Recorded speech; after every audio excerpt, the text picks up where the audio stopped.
As Anya has said, and as is on the billing here, just a few words about Eric Thomas, Sir Eric Thomas, who this is in honour of. An eminent clinician who was not only one of the most influential figures in higher education in recent years in the UK, but also a graduate and an honorary graduate, and a great friend and supporter of Newcastle University. I'm lucky enough, like many in the audience I know, to count him as a personal friend. Like many Vice-Chancellors in the country, one of the reasons I am a Vice-Chancellor is because I came under the guidance and mentorship of Sir Eric many years ago when I was head of the medical school. He persuaded me what a great job it was to be a Vice-Chancellor, and again, fairly typical of Eric, over a nice bottle of red, as he would say, in his beloved Athenaeum Club. We would have many mentoring sessions about what it would mean and what it would take to be a Vice-Chancellor. So he is pretty much certainly contributed to one of the reasons I'm personally here today, so thanks to him for that. Many of his friends here will know this, but obviously those of you who come largely to hear the lecture won't. So just a few words about Sir Eric. Born and raised just down the road in Hartlepool, he followed his father's footsteps by studying medicine here, graduating with a bachelor's degree in medicine and surgery here in 1976.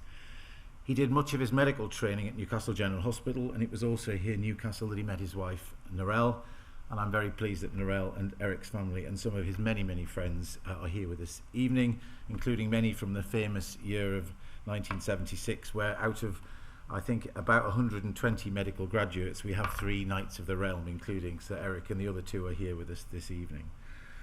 Eric eventually specialised in obstetrics and gynaecology, hence the subject of the lecture today, working at Newcastle and Sheffield universities and gaining his doctorate in 1987 for research into endometriosis. He practiced as a consultant obstetrician and gynaecologist from 1987 to 2001. He went on to become Dean of the Faculty of Medicine, Health and Biological Sciences at the University of Southampton, which was actually where I first met him when he was trying to recruit me from Newcastle, along with his lifelong friend, Michael Arthur, someone else that he persuaded to follow him into Vice-Chancellorship, Michael going to be Vice-Chancellor at Leeds and then UCL.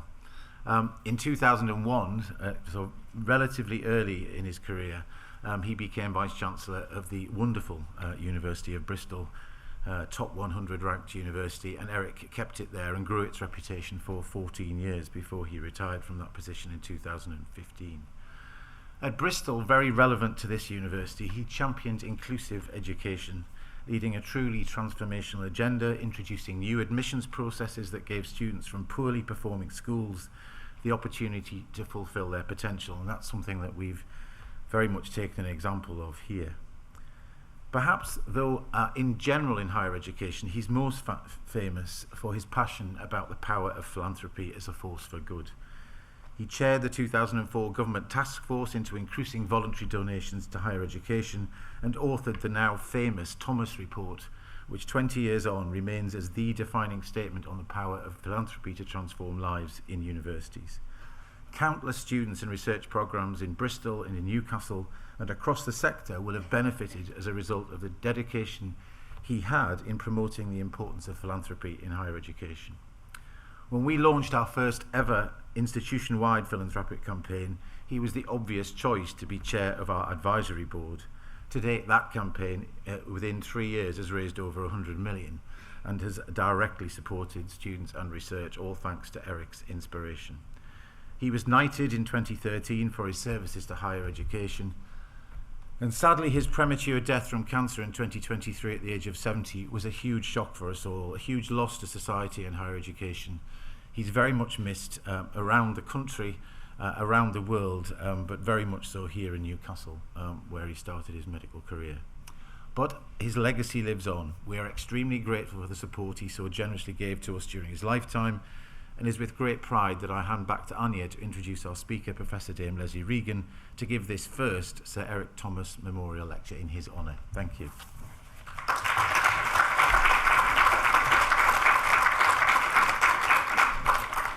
Thank you, Chris. So I'm really delighted to introduce Dame Lesley Regan. She's Professor of Obstetrics and Gynaecology at Imperial College London, St Mary's Hospital, and a globally recognized authority in women's health. She was president of the Royal College of Obstetricians and Gynaecologists from 2016 to 2019, the second woman ever to hold that role, and the first in 64 years. Dame Lesley trained in medicine at the Royal Free Hospital London and at Addenbrooke's Hospital, Cambridge, and then gained an MD after a secondment to the Medical Research Council's Embryo and Gamete Research Group.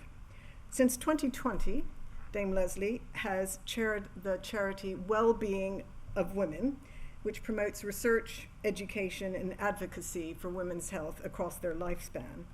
And in June 2022, Professor Regan became the first ever Women's Health Ambassador for England. And in that role, she collaborates with government, voluntary, and charitable sectors to shape and support the implementation of the Women's Health Strategy. Her best-selling books include Miscarriage, What Every Woman Needs to Know, and Your Pregnancy, Week by Week. She's really dedicated to discovering and disseminating vital information to women about their health. And I'm thrilled that she's going to share her insights with us today, especially in this month of International Women's Day and indeed Mother's Day. Over to you.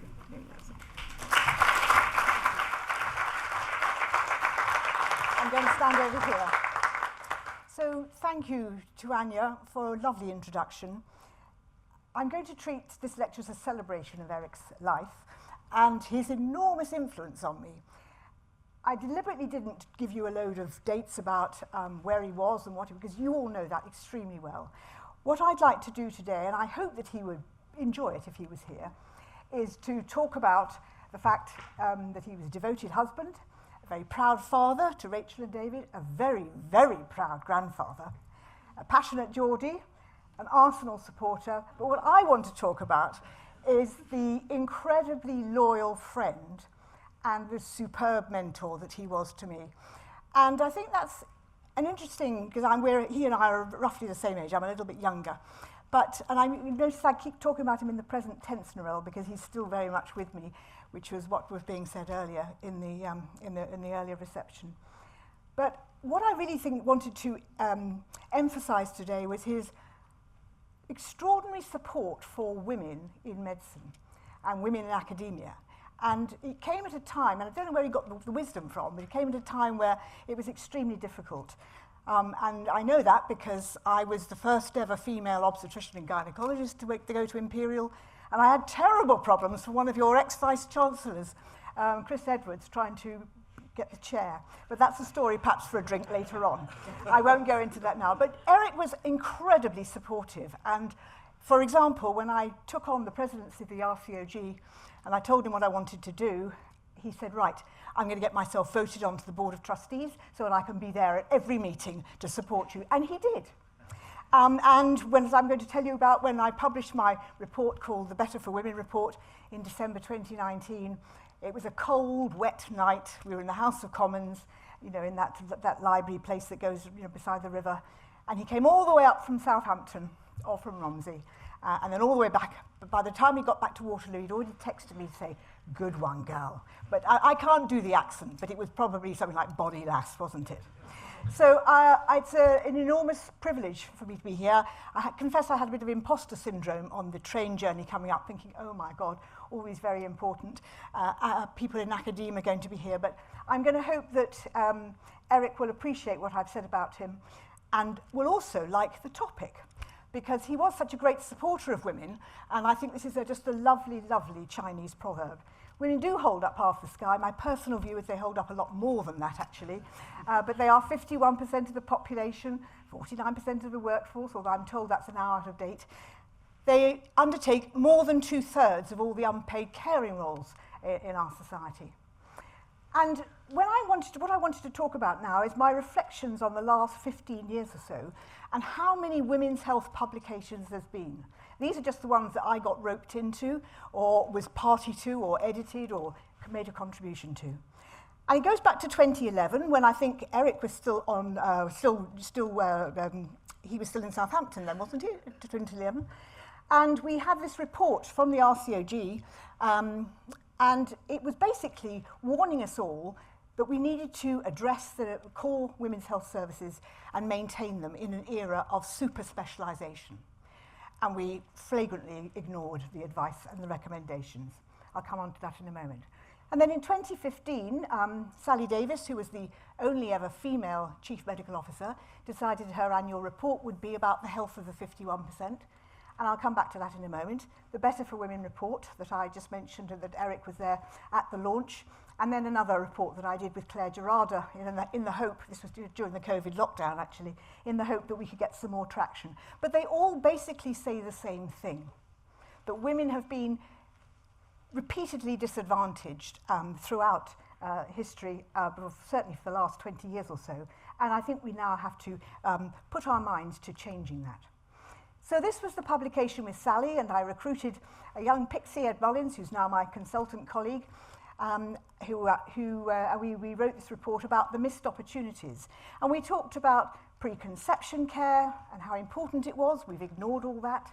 Postnatal health, the Cinderella of obstetrics. I was talking about that with some of the audience earlier on. And also about life course health.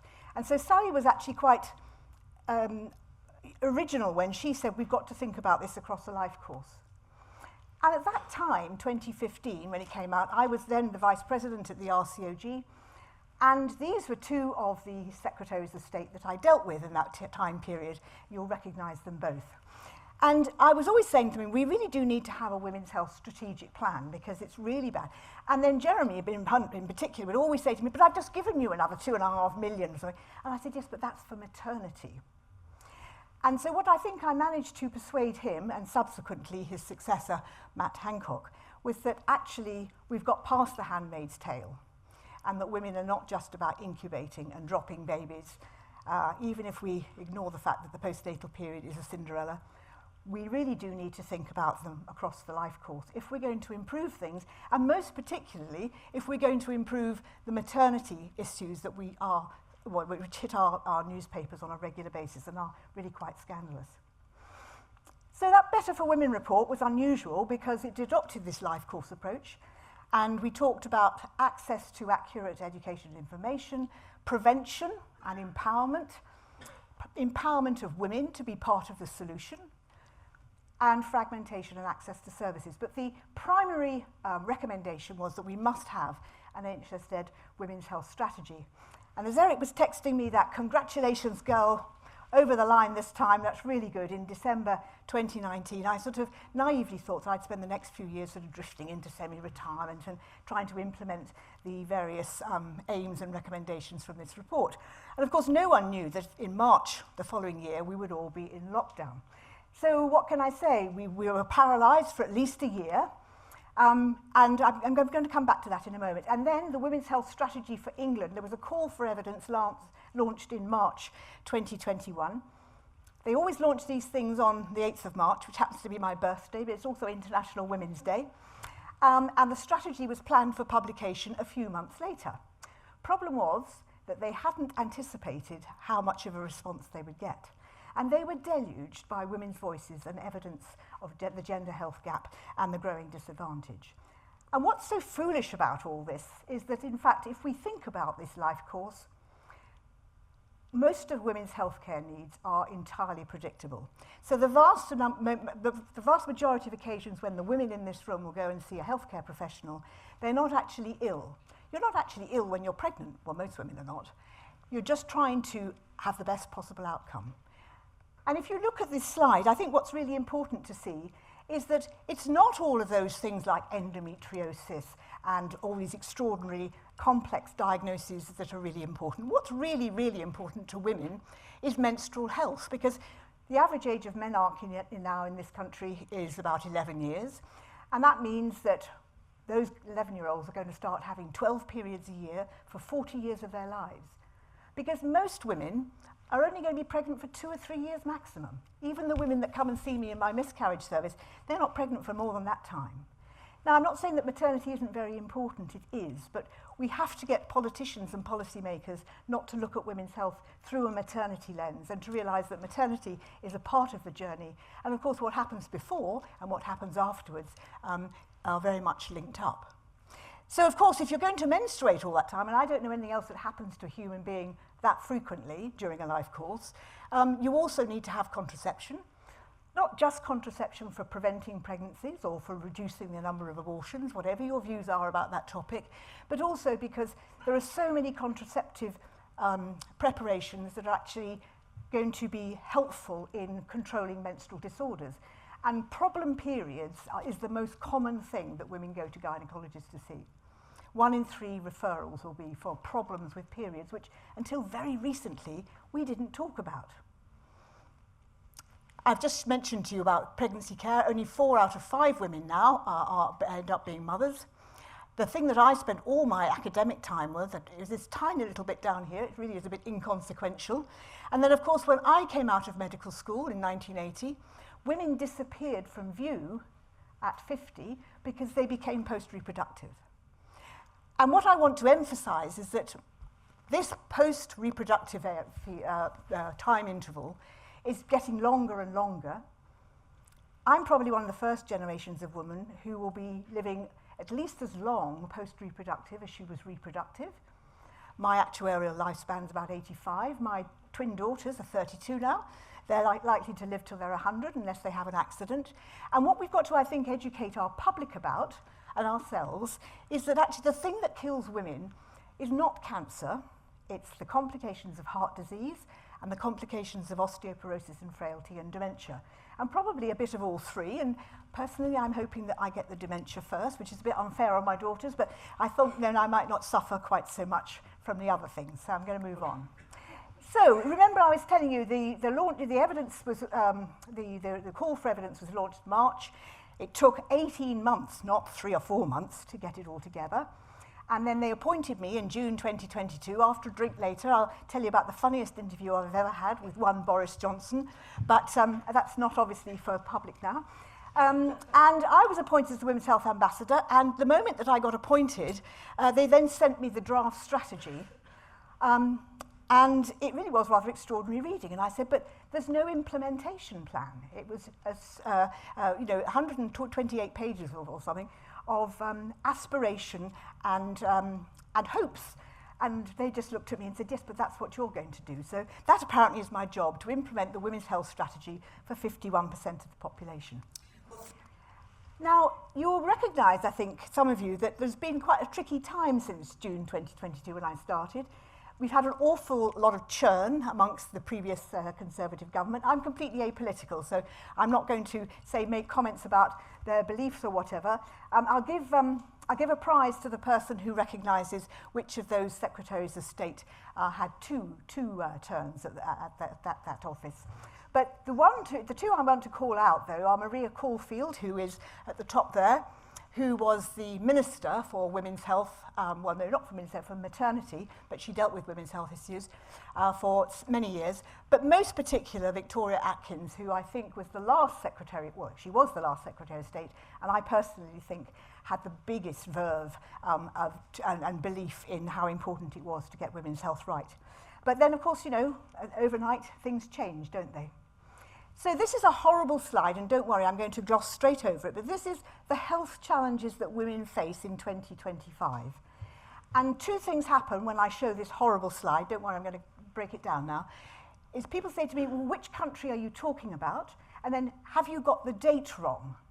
And the answer is the UK, and no, this is 2025. So we've really, really rested on our laurels for a long time. So let's look at this. I mentioned contraception before. It's become really difficult to access. It is the most cost-effective intervention in the whole of healthcare, and it's really difficult to get hold of. 45% of the 800,000 maternities in the UK this year will be unplanned. I'm not saying they're all unwanted, but they're unplanned. And most importantly, that means that many women have babies very, very quick together. So the birth interval of less than 18 months is very, very closely correlated with an increase in every single obstetric complication, particularly the very expensive ones, like prematurity and brain damage. You will know, won't you, that the NHS Resolution, I sit on their board as a non-executive to advise them about maternity. NHS Resolution is the 2nd largest item on the Chancellor's spreadsheet. So we spend much more money on resolution, if you like, or compensation for mothers and babies that are harmed in maternity than we do on delivering maternity services. So there's something very wrong about this. And if we just employed, as I was talking to Judith earlier today, if we just managed to get every woman post-birth contraception, we would be able to prevent those short intervals. We've got the highest teenage pregnancy rate in Europe. It's better than it was, but it's 5 times higher than Holland. And we know that abortion rates are continuing to rise in older women. And it's because they've finished their families and they tell me that they can't access long-acting reversible contraception. They're waiting 18 months to get an appointment to have a coil fitted or an implant put in. Now, we led the world in cervical screening, not only in linking up human papillomavirus with cervical cancer, it causes 99% of all of them, but also in screening. And we know that it's at an all-time low in 2025. And we also know that marginalised women are at greater risk. And it seems very wrong because cervical cancer is now entirely preventable with the use of vaccines and screening for women of my age. Maternal mortality is 3 times higher in black women and twice as high in Asian women. And I often say to my team at the DH, if I was a black pregnant woman at the moment, I think I'd be very angry about this because this is not new news. We've known this since 2018 because we have an organisation called Embrace, which of course Jeremy Hunt funded, that looks at these data. Maternity scandals, as I mentioned earlier, and the litigation costs exceed what we spend on delivering care. And I think this might come as a surprise to you too. Suicide is now a leading cause of direct maternal death. There are not that many maternal deaths in the UK when compared to the global south, but every one's a tragedy. But the thing that really, really makes me feel chilled is the fact that 1 in 4 of those maternal suicides in the UK are teenage girls. Now, I reckon I'm quite a robust character, but if one of my twins had killed herself because she was pregnant, I'm not sure that I'd have actually recovered from that. Now, we know, thanks to people like Davina McCall and Mariella Frostrup, that menopause is something we now discuss much more openly, but it's an inevitable event. Any woman who menstruates is going to become menopausal, and some do so earlier than others. So 400,000 women enter the menopause each year in the UK, and most of them don't know what's happening to them. And I'm not blaming the women, it's because we've actually got to teach people about menstruation and fertility, and then it's obvious that you become menopausal. And even if we can't do it for everybody, we've got to think about the fact that 1 in 5 of our NHS workforce are menopausal women. And I think anyone here who works in the NHS will agree with me that we're not very nice to the women that we employ in the NHS. Now, even if you're a very forward-thinking family, and you talk about periods and menopause over the dinner table, I bet none of the 60-year-old women in your life say, oh, and do you know what happened to me today? I leaked twice when I was in Sainsbury's at the queue. No one talks about it, but it's incredibly common, and it's really, really disabling. It actually stops people going out. It makes them a recluse, and then they become less mobile, and then they become more frail, and then you see the whole thing unravels. The symptoms of cardiovascular disease are invariably different for women. So that means that they receive their diagnosis later than men. And I think this data from the British Heart Foundation is really quite important, because their research shows that women are 50% more likely than men to be given the wrong initial diagnosis after a heart attack. What you often find is that they go to A&E with these strange back pain or indigestion, and they're told that they're hysterical or they're stressed and that they should go home and have a rest, and actually they're having a heart attack. Coronary heart disease kills more than twice as many women in the UK as breast cancer, and yet if we went down to Newcastle station this evening and we asked women what they were going to die of, most of them would say, I'm going to die of cancer, and they're not. They're going to die of heart disease.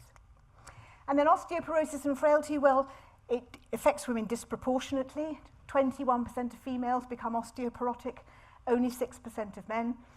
And then there are 500,000 fragility fractures each year in the UK, which is a red flag for you need to have bisphosphonates, and if you're a woman, I would argue estrogen, but less than 50% of the population have got access to these fracture liaison surfaces. And then dementia, more prevalent among women than men, and that's not because they live longer. They wait longer to receive a diagnosis, and also they present differently. So, for example, in Parkinson's disease, the usually dominant symptom for women is tremor, whereas it's balance or posture in men. And if you think about people you may know of recently who've had Parkinson's, that rings true. So this life course approach is really, really essential, and I think we've got to think about these things, because what we've got to do now, I think, is redraw this graph, and we've got to extend it to the right-hand side. And we're going to have to think how those years between 20 and 50 can be used as preparation, not to completely cure heart disease, fragility, and dementia, but at least postpone them. To some of those Secretaries of State I showed you the mugshots of, I said, well, I'm not planning to live forever, which, funnily enough, they always look quite relieved about. But I do want to live as well as I can, for as long as I can. And that's really what I'm sure you'd want for every woman that's in your family or in your friendship group. So anyway, it eventually got published in summer 2022. And of course, it was an aspirational document to be done over 10 years to improve how the healthcare system listens to women and to reduce the disparities. And we're now in year 3. So the call for evidence, as I said, really astonished the DH. No government department has ever had so many responses. 100,000 women who were very, very cross about what was happening to them. 400 written submissions from organisations who had really quite extensive expertise in women's health. And these weren't a couple of sheets of A4 or a couple of screens on a Word document. These were whole theses being submitted. And then 11 focus groups were run by the RAND group in Birmingham. I think you know them, Judith, don't you? But read by, to look at underrepresented groups across England. And this is a very, very brief snapshot of some of the data. And you'll see that the top 5 topics became the priorities in the strategy. And they're primarily about the things I've been talking about, those very, very predictable problems, menstruation, menopause, gynecological problems. You don't wake up one day with endometriosis.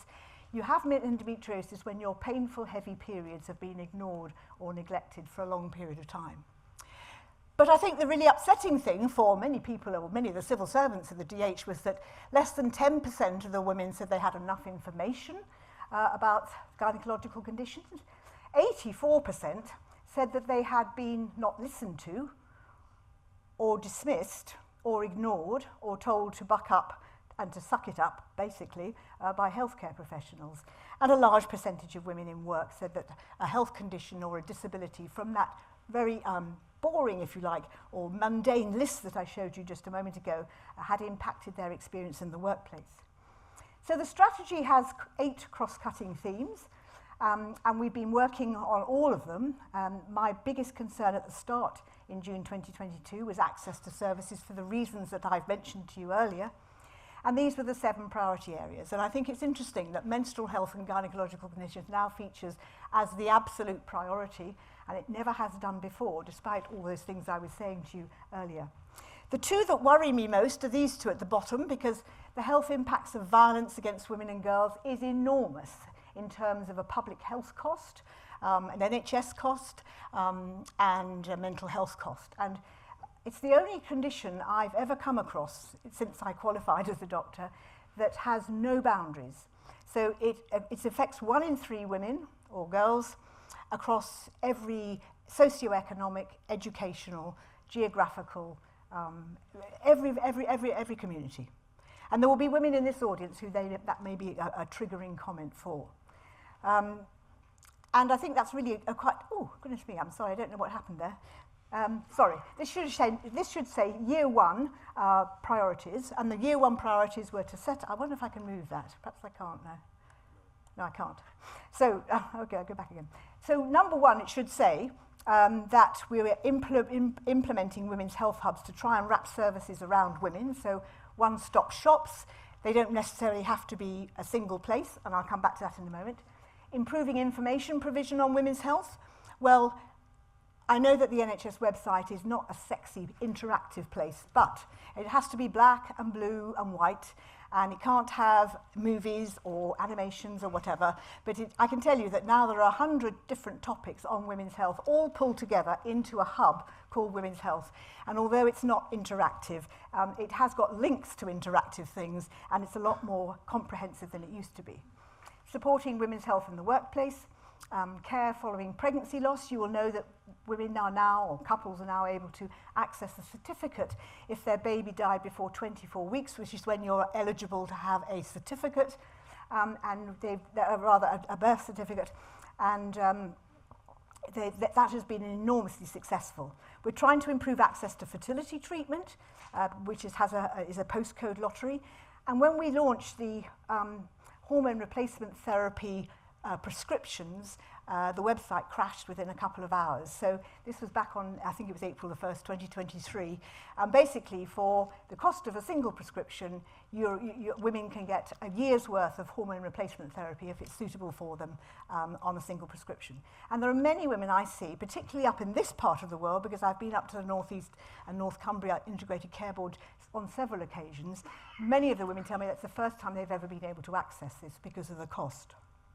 Healthy ageing and long-term conditions, and boosting research and evidence into women's health. But let's talk about the health hubs.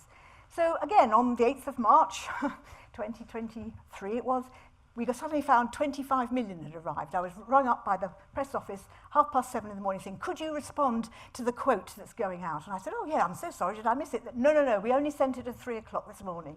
But someone found 25 million, which of course is a drop in the ocean, but it's 25 million for dividing up between the 42 integrated care boards, and hopefully allowing every integrated care board to have the proof of concept to provide these care for these essential maintenance services that women are going to 4, 5, 6 different appointments for, when it could all be done in the space of an hour. I'm just going to say here, I mentioned about a one-stop shop and a hub-and-spoke model, because there will be times when you will need to go, you can go to one place to have your smear and your contraception or your problem periods or whatever, and then you may need to have an investigation of some sort, or a scan, or some blood tests, and that would be a hub-and-spoke model.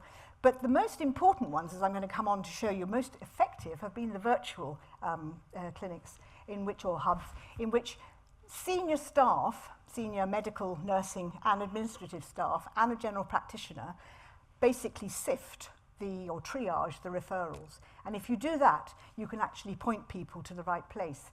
So I'm sure that you wouldn't mind travelling to some distance if you knew that when you got there, you were going to get what you needed. What's so frustrating is when you turn up to see me at St Mary's and somebody says, well, you can't have that here. No, we're not commissioned for that.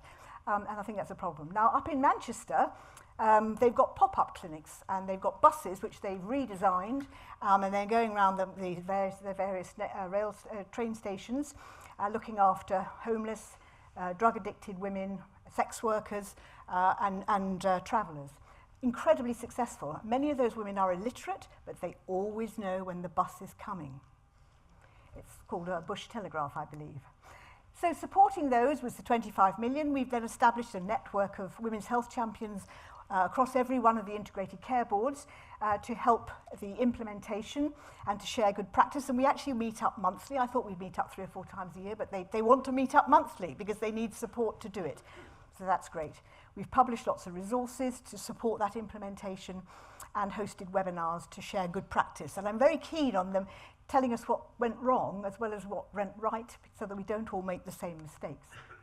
So you can forget all that long list of the benefits. You can see I'm rather passionate about women's health hubs being the answer to this. But just move over to the right side and summarise by saying improved access to services, dramatic reduction in inequalities, health system efficiencies are enormous, and we can talk about that at question time. What I hadn't really banked on when we started these off was the incredible benefit it has for workforce retention. Because surprise, surprise, people like working in places where everyone says, yes, of course you can come in and have that sorted out. It's not rocket science, I suppose, but I hadn't really factored that in, but I think we're going to do it. And I would add to that now, there are fantastic training opportunities as well. So if we have a GP, for example, coming in from primary care who would have to backfill in the old money, backfill their surgery 8, 9, 10 weeks running, they just won't do it. But if you come into a health hub, a hub and spoke model, for example, that's fitting Mirena coils or IUDs or implants, you learn how to do that by lunchtime. It's very, very quick. So enormous benefits. This is the very typically Department of Health, extremely conservative savings. For every £1 you spend, you could get £5 of benefit. I think it's quite significantly more, and there are lots and lots of examples. And these are the sorts of pathways that have been interesting. So down in Croydon, they've got a urogynecological pathway. Urogynes are one of the longest waiters on the gynae waiting list. They've halved their secondary care referrals by 50%, obviously by 50%, sorry, by providing physiotherapy and basically apps for women to learn how to do bladder exercises in the community before they get to the outpatient clinic. Half of the women then don't need to go to the outpatient clinic, and the ones that get there more quickly, and then they can have their surgery if they need it. There's various examples, for example, in Liverpool, where they've adopted a very innovative collaborative commissioning model so that you can have your intrauterine device inserted for your menstrual problems or your contraception, or as protection for your endometrium or womb lining during your menopausal HRT treatment. Manchester also got referrals right down, and then the City and Hackney hub I've mentioned here because they've done a fantastic job with virtual group consultation. So sending out an invitation to 250 women, for example, to talk about menopause. They all join this platform. The thing goes on for about 90 minutes. They learn much, much more than if they were going to their consultation with their GP for 7 minutes or to see me for 20 minutes. And they also then start developing support groups within that 250. So everyone learns from that and benefits. So I think that's particularly important. And then Tower Hamlets has done a fantastic job with the single point of access. So before the single point of access and triaging these referrals, 85% of all the referrals in gynaecology went into the Whitechapel or Mile End Hospital. After the single point of access was implemented, only 26%. So 85 down to 26% is big, big money.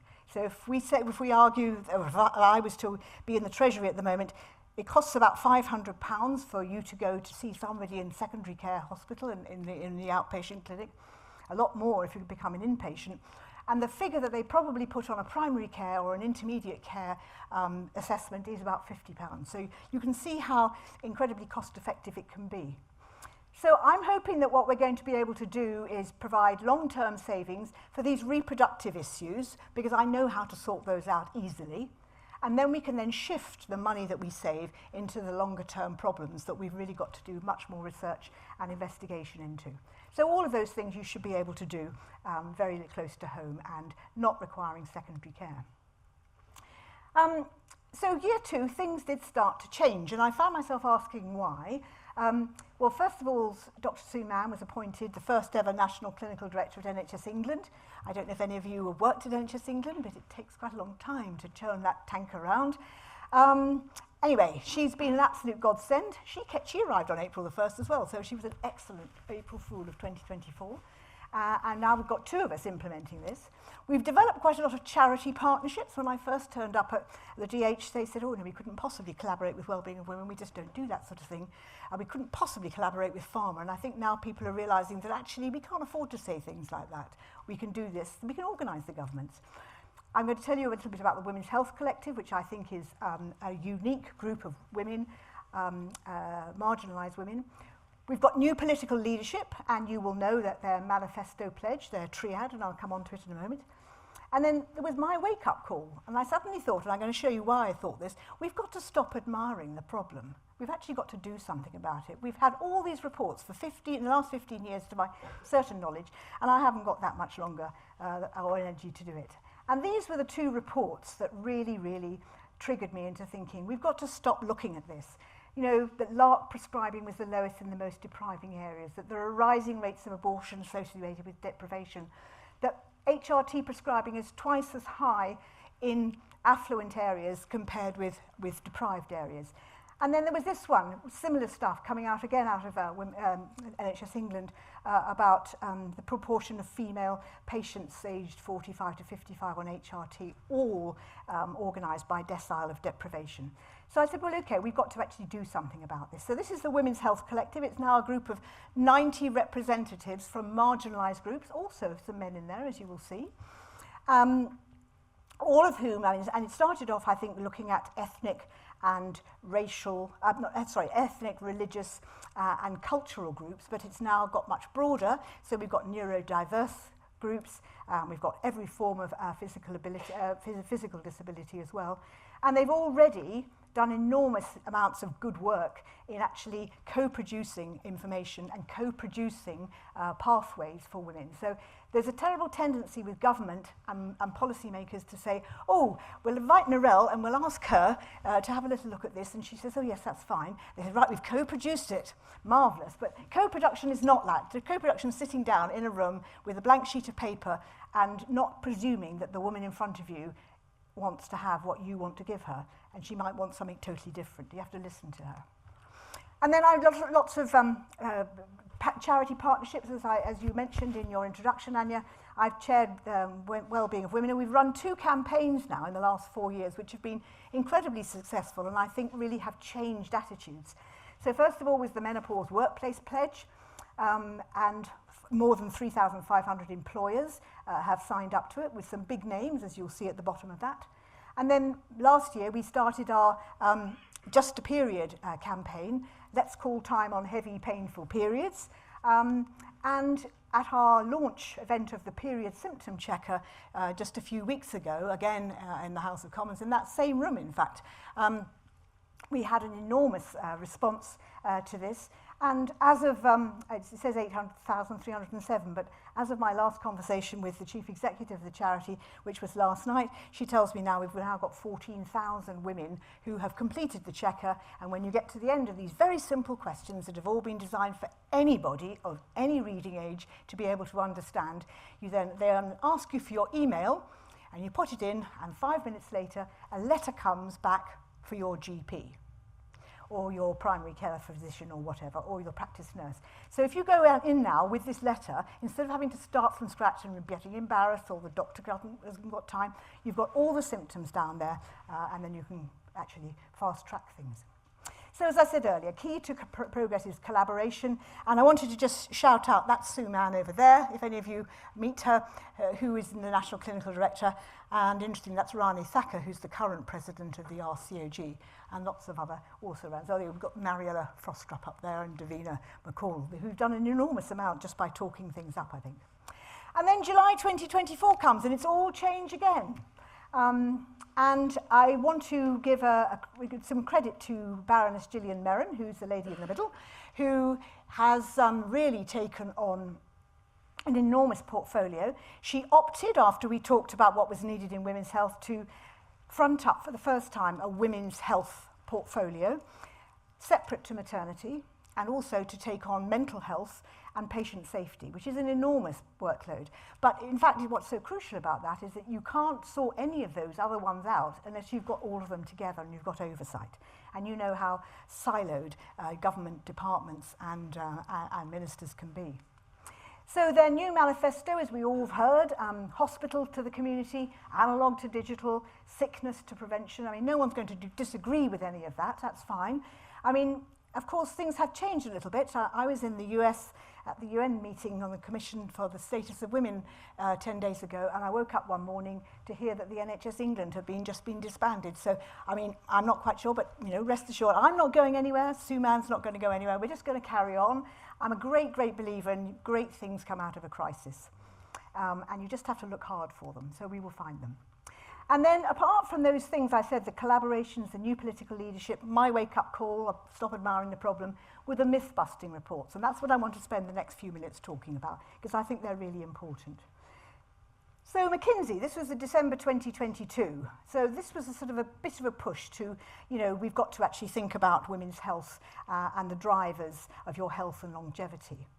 And then this report came out last July from the NHS Confederation, showing that every additional £1 of public investment in obstetrics and gynaecology stuff will actually give you an ROI of £11.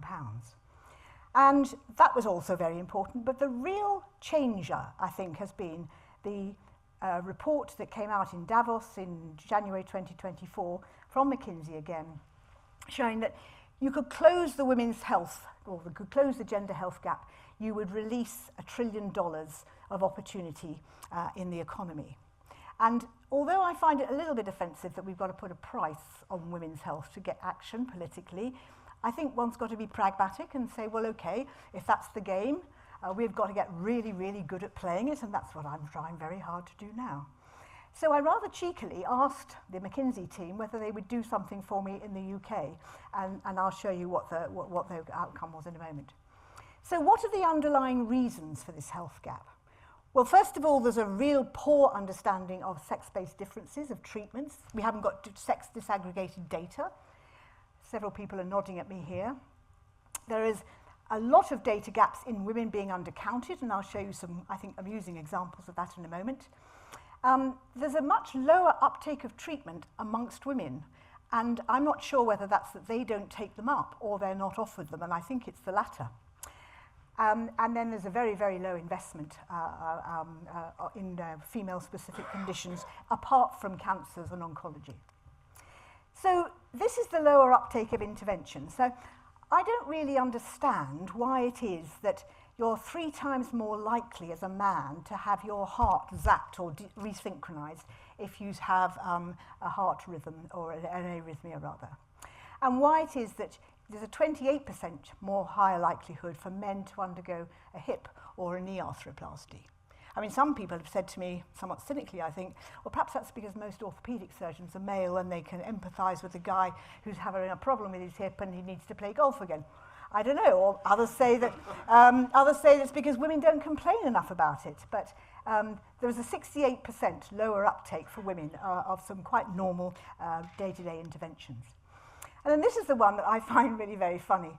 So women are not counted because we don't ask them questions. I mean, I don't know if any of the women here have been to their doctor recently. Did anyone ask you if you still have periods? I bet they didn't. But of course they asked you about your past medical history and your operations and what drugs you take and if you're allergic to anything, because otherwise you'd think they were a bit sloppy. But here we are, 8 in 10 women with menopausal symptoms are not asked about them.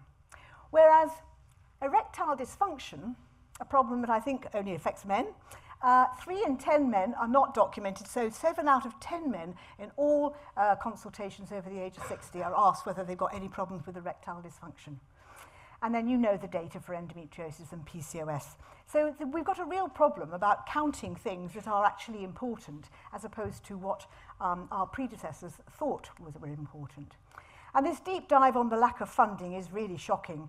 I mean, 78% of Americans with autoimmune diseases are women, and only 70%, or 7% rather, of the NIH budget for rheumatoid arthritis went to women's health research. And I suspect with the current leader of the US, there's going to be even less now, because my colleagues over there in New York were telling me that you can't even mention the word women when you're talking about healthcare, because he won't do, well, he's banned EDI completely.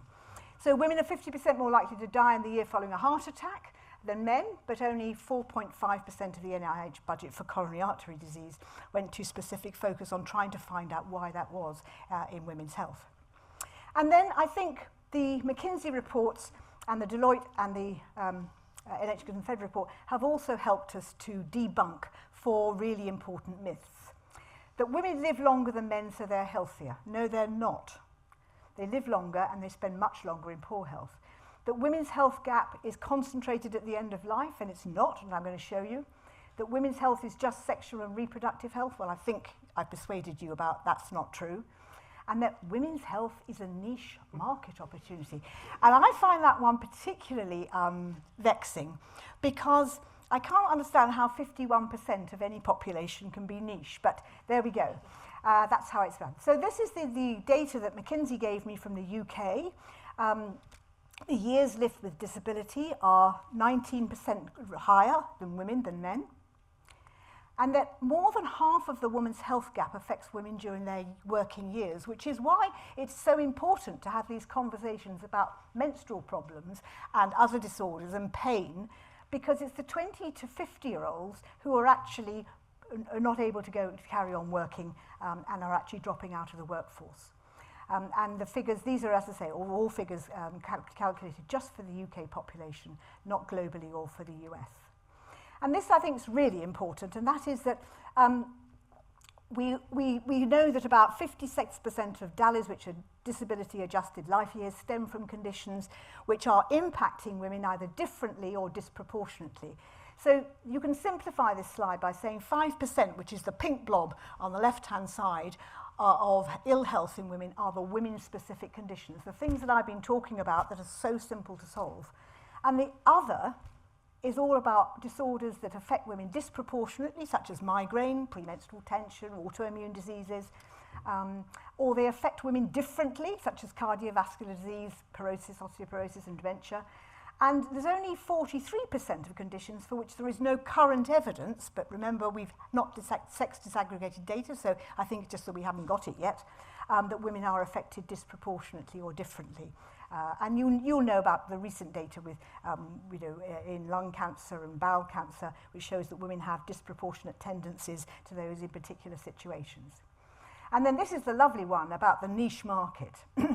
So 1 in 10 women globally has endometriosis, and there are about 20 assets, by which I mean a molecule that's currently being developed in clinical trials for development and looks promising. In comparison, 1 in 10 people across the globe has diabetes mellitus, and 580 assets are in the pipeline and growing. So if we were to close the gender health gap in the UK by having fewer health conditions, fewer early deaths, but they're not the big thing, but increase in productivity, and most importantly, the massive expansion in participation in the workforce and in family life and in caring responsibilities, we would save 36 billion sterling every year. And 36 billion is more than 20% of the whole of the NHS budget. And remember that 10 conditions contribute to half of that GDP impact, and they may not be what you think they are. So it's premenstrual syndrome, depressive disorders, migraine, ischemic heart disease, other gynecological disorders and ovarian cancer and things much further down the list. So there are things that really are only found in women and which we've paid very, very little attention to historically. So we need to, if we want to close the gap, we've got to do some action on lots of different fronts, increasing awareness of the fact there is a gap. Sex-appropriate care has got to be important. We must have sex, ethnicity and gender-specific data, close research gaps, increase funding models, and supporting actions and policies that are going to actually positively advance women's health.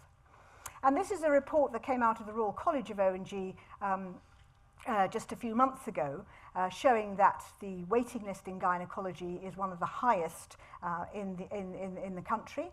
And then 3 days later, the team at the DH and I delivered an internal report on gynaecology waiting lists to the Secretary of State and to Gillian Merrin. And it was shocking. There are 600,000 women in England on the gynae waiting list, and 85% of them are not going to require a hospital admission or an invasive procedure in an outpatient clinic. So why are they being referred to secondary care? So I think we've got to have not just a tinkering around with making secondary care more productive. That's not going to work. We have to find out why they're going into secondary care if they don't require the services that are there. Why can't they access them in the community? So I think we've got to have this left shift from secondary care and a disease-based model into primary care, which we've got to upskill. I'm not having a GP bashing session. For any GP happens to be in the room, I mean, they can't take on more, but we've got to actually develop intermediate care with many of our secondary care resources so that we can actually achieve prevention and also self-management. The wonderful thing I've always found looking after women is that not only do they tend to do what you advise them to do, but they don't keep the information to themselves. They tell everybody else around them, and I don't think we can afford not to have them as part of the solution. So we've got to have pathways now that go from secondary to primary care, and then that's going to mean that we will then, for the first time, stop admiring this problem about inequalities and actually do something about it. Now, you'll recognise the picture of this man, who apparently said the definition of insanity is doing the same thing over and over again and expecting different results. But that graphic design daughter I mentioned earlier said when she was doing some research on something like some presentation I was giving, she said, "But Mum, you're completely wrong. It wasn't. It was Rita Mae Brown who said it." And if I tell you that Rita Mae Brown is a rather racy romantic novelist, I found myself wondering what she was talking about. But anyway, it wasn't Einstein's quote, it was Rita Mae Brown's. Thanks to Claire Summerfield for the information and the correction. So my message here is we've got to take action. We've got to stop looking at it. We know what the problems are. They've been there for a very long time. None of this is rocket science. It's actually quite easy, common sense stuff, and we have to take action. We need cross-government collaboration because, as I'm sure many of you will know, because you're in health and life sciences here, health can't be sorted by the Department of Health and Social Care. It's got to have every other department also improving the social determinants of disease. We've got to do collaborative working, and I can't actually speak to that today because it's all up in the air at the moment. I'm not quite sure what's going to be happening with these integrated care boards and the place and the neighbourhoods. I've told Wes Streeting and Julia Merrill, I don't care what they call the hubs, they can call them anything they like, as long as we get that concept of wrapping services around women so we can then shift that saved resource into the care that's so missing from later in life.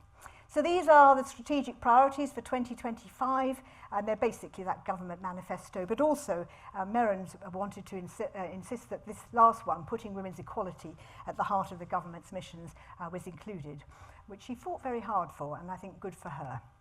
So I'm going to leave you with a quote from Atul Gawande, because I always think he's quite a sensible man. Better is possible.